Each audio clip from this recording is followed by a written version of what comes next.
when you press something in one part of the zone, it can have an impact along other areas within that zone. One of these tools, these are all reflexology tools and acupressure tools, which is another complementary form of treatment. And I think the one that is going to be easier is this slightly narrower pointer. We can find the reflex points a bit easier. 6 is the pituitary, which is just in here. The chest and lung, you would go and do that as well. Then we've got the interesting one, which is the spine. And this is all along here. Welcome, and thank you for coming in today. So you've expressed an interest in hand reflexology, as at the moment you can't have foot reflexology due to surgery, and you've expressed an interest in hand reflexology as an alternative. So when I suggested that I needed some help with going through some of the reflex points on the hand, you kindly volunteered to help me go through that. So I'm very pleased that you're here today and that you think that's a good idea. It is. I'll be interested to see what you advise. Okay, that's lovely. So hopefully you'll at least get an insight into what hand reflexology is all about. So what I want to do first is just give your hands a very quick check over for any contraindications. We know there's a major contraindication for your feet, but I'd like to just check over the hands, if that's okay with you. Yep, that's fine. Okay. Right, if you want to pop your hands there, and what I'll do is I'll just grab my magnifying glass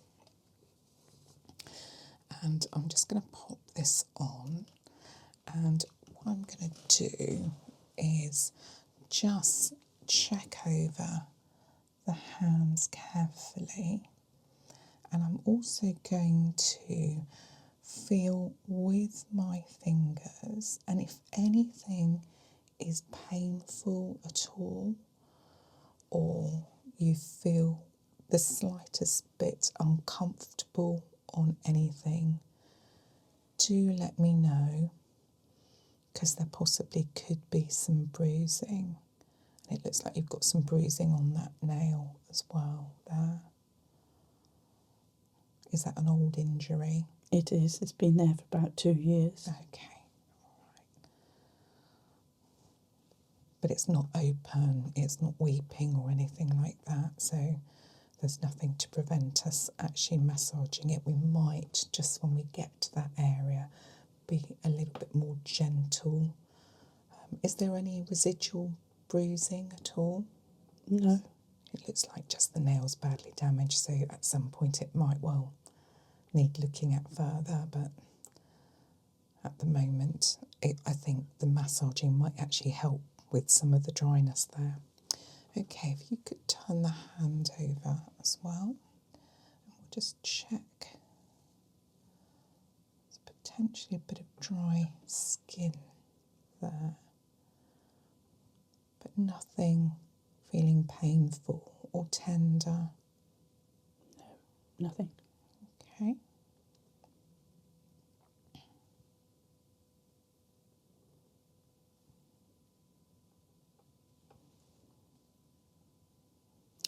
I can feel a little bit of dry skin in this area here. That is quite common. I think with a lot of people, when they put hand cream on, for example, they always miss this part out, and then you get a build-up of dry skin. So we might give that a little bit of extra attention. Okay, but nothing, I'm aware of the nail and we'll work with that, but as I said, it's not open or sore, so we can work around that. So let's move to the other hand. And same, if you feel anything that's tender or feels uncomfortable or irritated, then let me know. But actually there's hardly any blemishes or bruising. Often you get people who've got cuts and all sorts, but this is fine.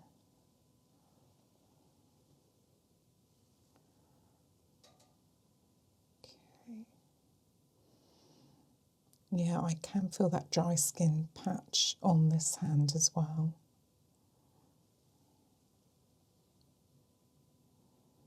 Okay, the little bit of swelling here, is that arthritis? Right, okay. So it's good to be aware of that. Okay, I do think there is a bit of a dry patch here again, so we'll treat that when we get to it. But apart from that, that hand is perfectly good to go. Okay, thank you for that. Okay, so what I want to talk to you before we go into looking at the reflex points is just a little bit about the history of reflexology, and it very much has its origins in Chinese therapy, and then in the early 1900s it was translated into what we call zone therapy. And actually I have a picture of zone therapy here, where they start to begin to understand that when you press something in one part of the zone, it can have an impact along other areas within that zone. So quite interesting to look at as well. And then in about the 1930s, we had somebody called Eunice Ingham who started plotting the reflex points on the hands and the feet, and actually she did the ears as well.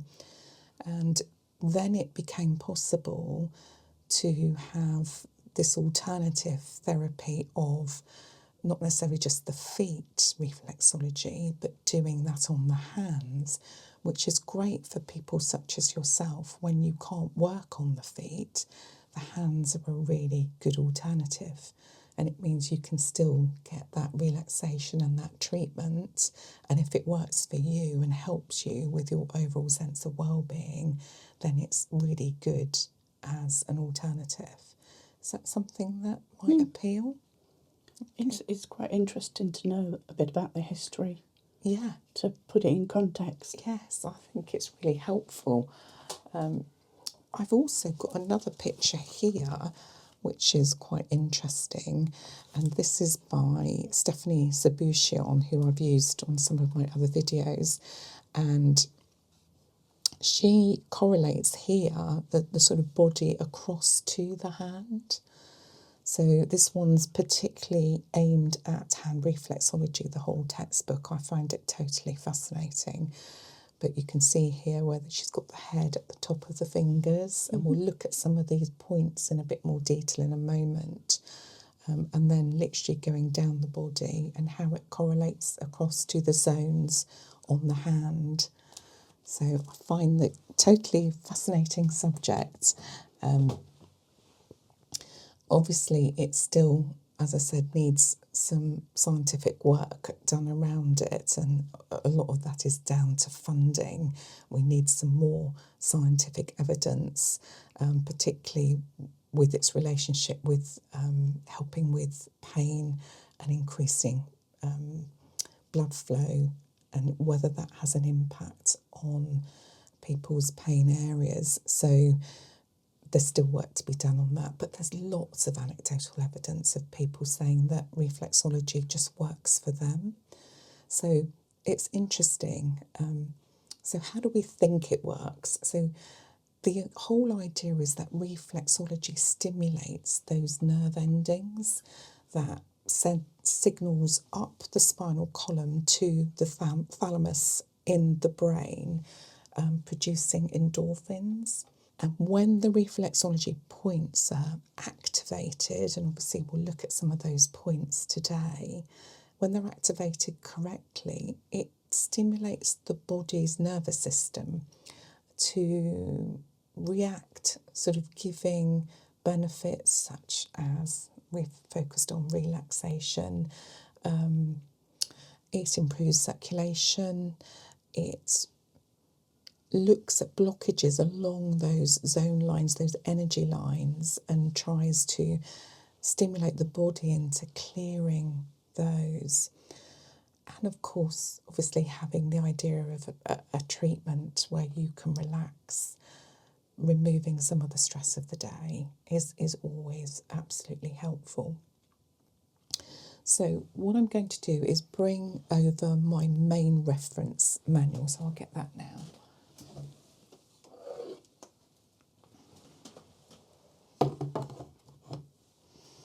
And this is the one I mentioned to you. And this is the Complete Guide to Reflexology by somebody called Ruth Hull. And one of the reasons I like to use her text is that her pictures are very visual, and you can just visualise where these points are. So what we're going to do is, to help you understand reflexology, we're going to use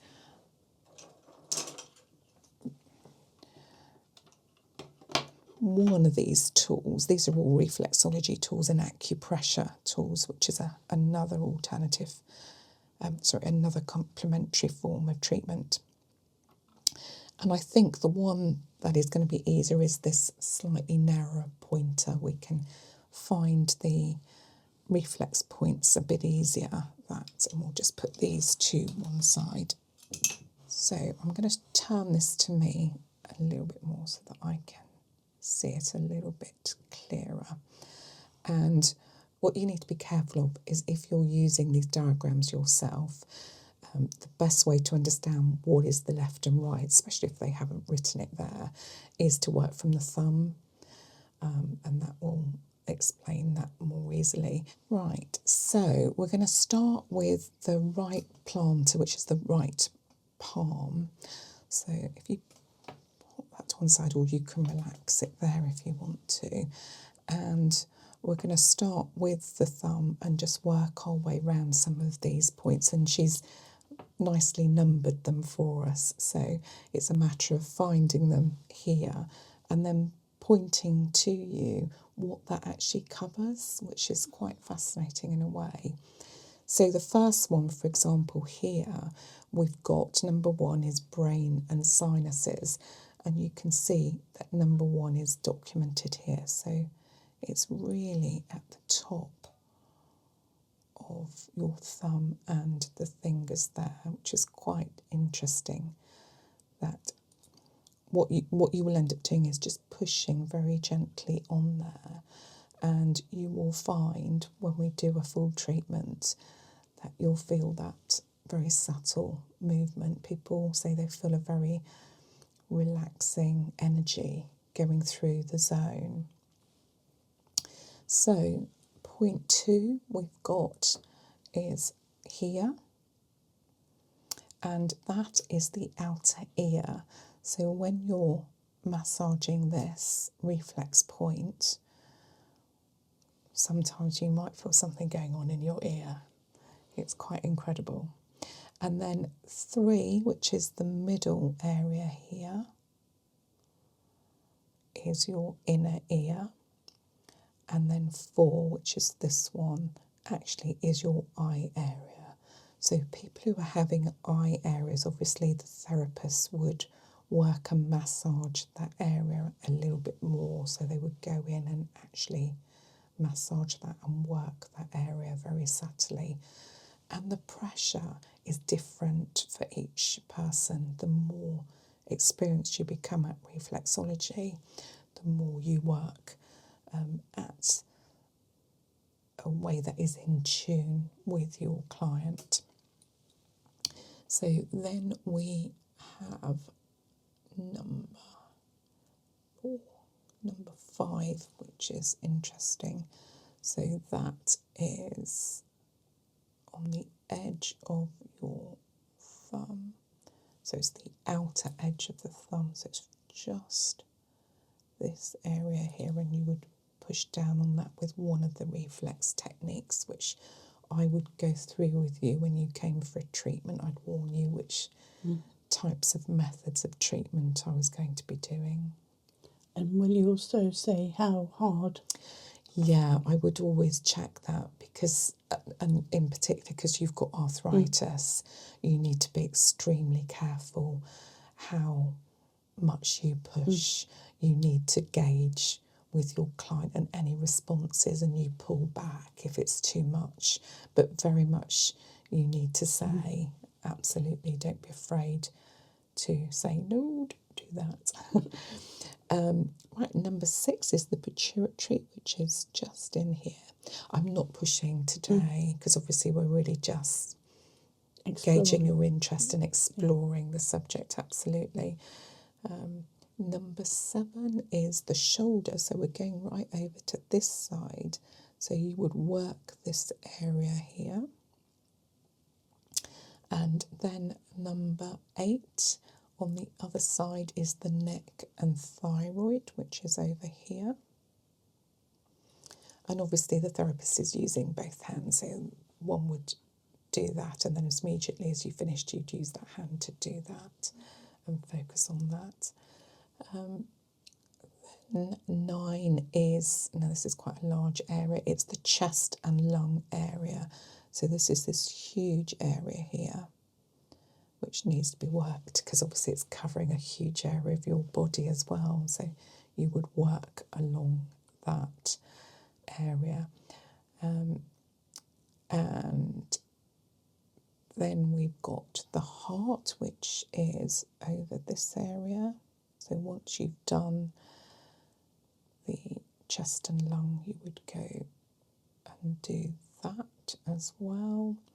Then we've got the interesting one, which is the spine. And this is all along here. So you're going to be having the therapist working up and down that area, which is the spine. And then 12, you've got the diaphragm area, which is a sort of, sometimes you can actually see a line here, but if not, you need to put a, you can see the start of it there. The diaphragm line goes across the hand, and it's actually quite a good location point for you to measure wherever things are. You said that bit was a bit dry. Yes, yeah. It could be related to that. Right in the middle of this diaphragm line, you've actually got the solar plexus, which is like a mini sort of energy centre. And you often feel people going like this, thinking, you know, their solar plexus is right there. And you need to gauge again, once we start treating, how hard to push that, because sometimes you've got to push quite hard. And you can feel there's almost like a crunchiness in that area if the solar plexus needs clearing. It's quite interesting. And then you have another huge area here, which is the liver, which is just that area there. Then 15, which is the gallbladder, so coming down from the second finger, which is roughly around that area there. Then we've got 16, which is over here, which is the stomach area here. And it's smaller on this side, bigger on the other hand. When you get to that, you'll see this, because it covers both parts of the body there, but is smaller on one side than the other. And there are some things that are on the other side that are not on this side as well. Then we've got,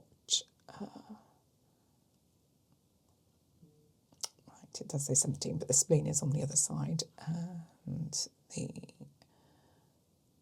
adrenals, which are coming down from the thumb, yeah, which is just about there.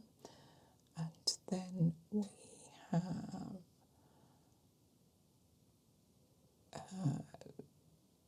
the pancreas is only on the other side. So it does extend into zone 1 of the right palm, although it's not shown here.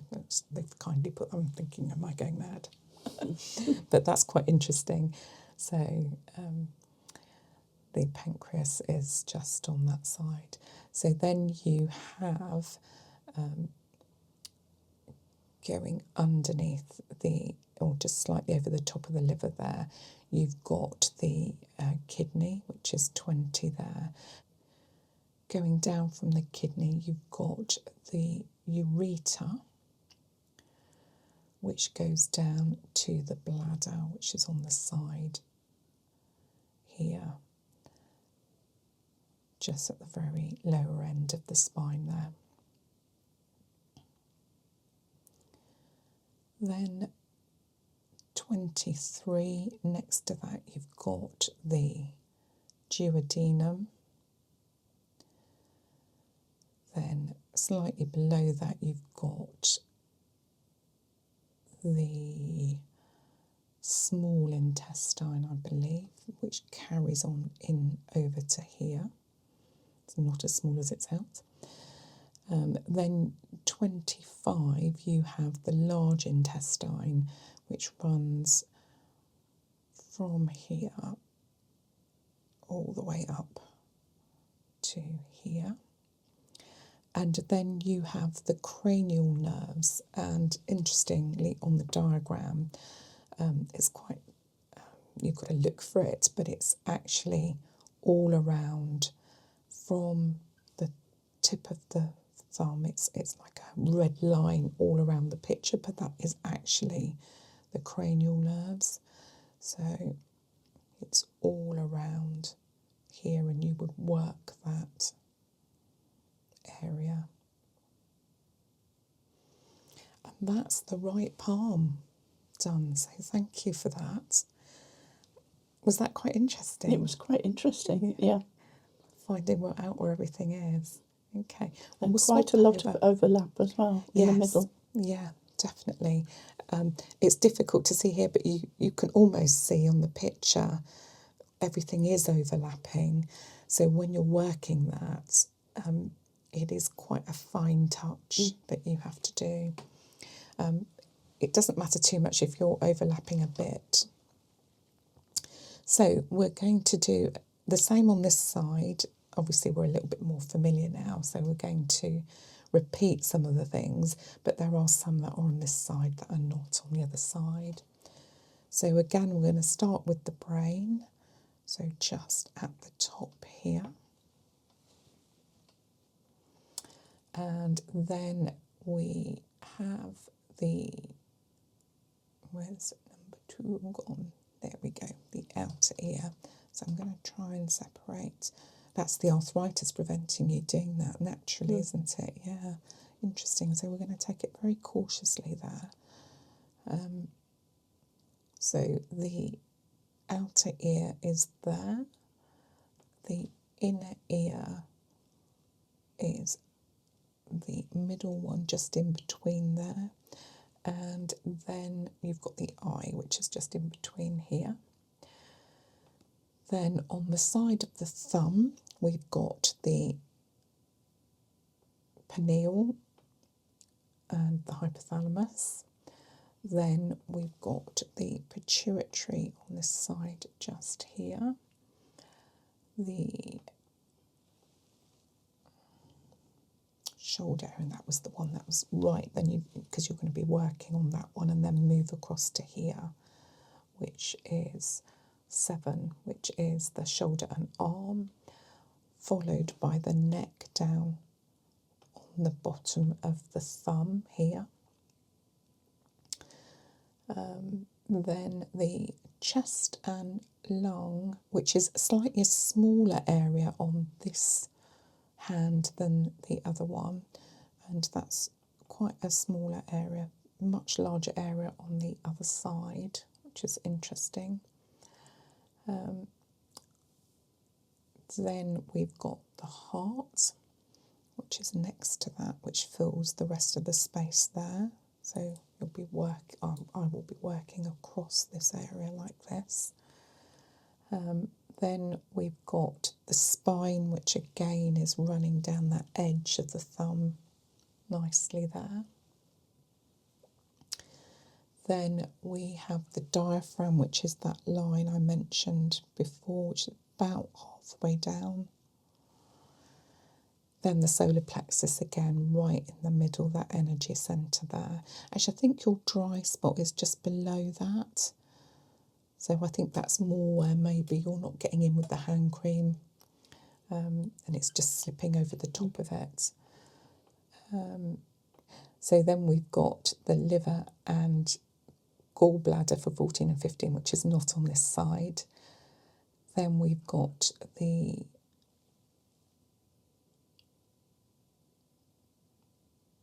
spleen, which is on this side, just under the small finger, just round about here. And then we've got the adrenals, which is just under the thumb here. Then we've got the pancreas, which is much larger on this side,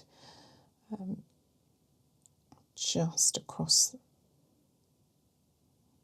the middle, just there.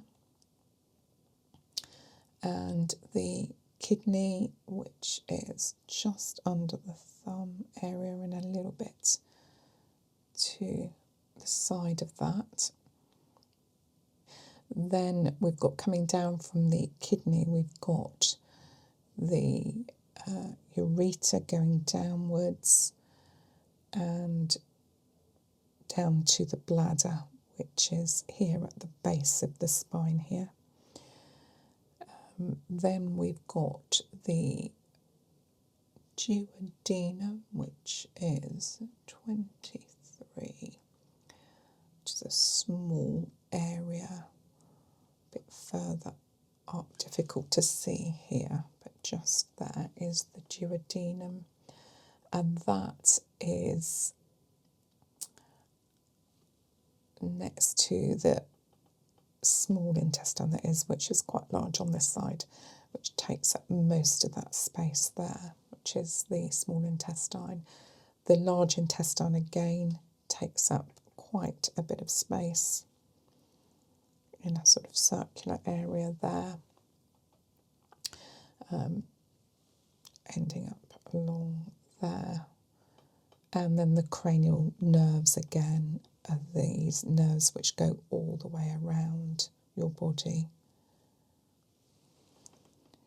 So I think we've got a general idea of where everything is, but it's quite interesting to look and see the differences there. Right, I'm just going to move over to the dorsal side.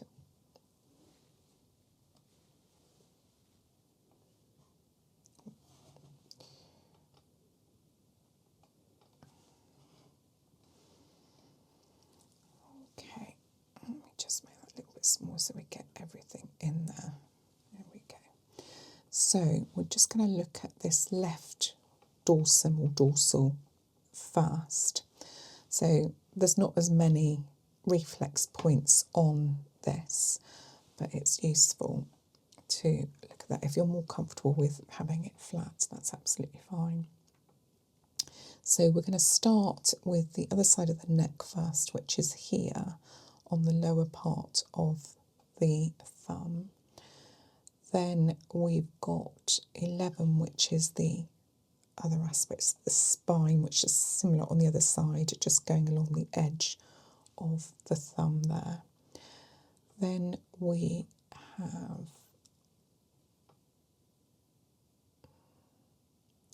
27, so where is that? Right, 27, which is located over here, which is the hip and the sciatic nerve.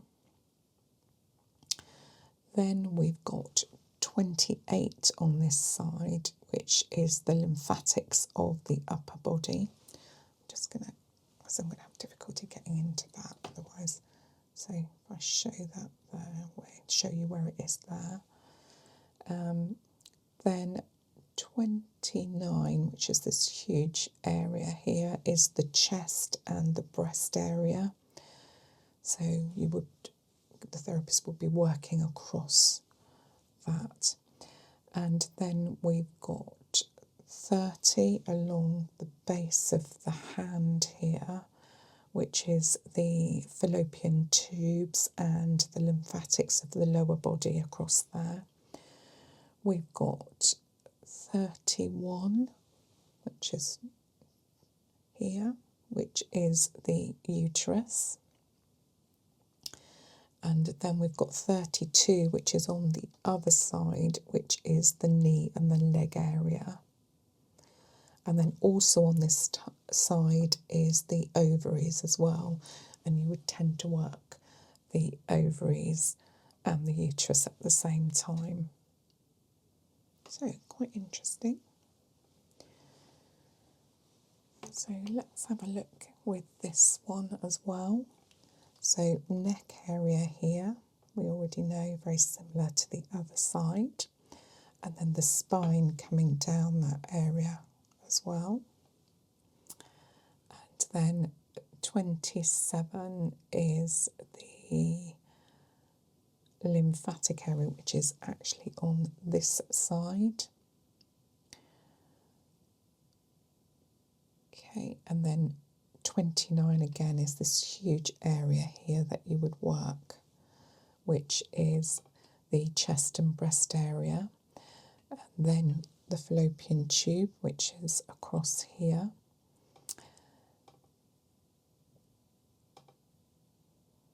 Then the uterus, which is on this side. The knee and leg along here, and within that a little bit further lower down is the ovaries. Okay, so that was quite interesting to see it all in a visual way and then transferred onto your hands. How was that? Is that quite interesting? It is interesting. Interesting to know the impact of some of the bits. Yeah. So what we could do from this is obviously then progress. Now we've got that in our heads and we're more familiar with where things are. Does it feel like something that you might want to try as a treatment? Okay. So I think we'll work towards that. But the whole purpose of today was really just almost to give you an introduction to reflexology, particularly because we can't do foot reflexology, and really calm you in terms of embracing something like reflexology, which sounds a bit odd to start with, and then when you start having the treatment, you realise how everything is linked.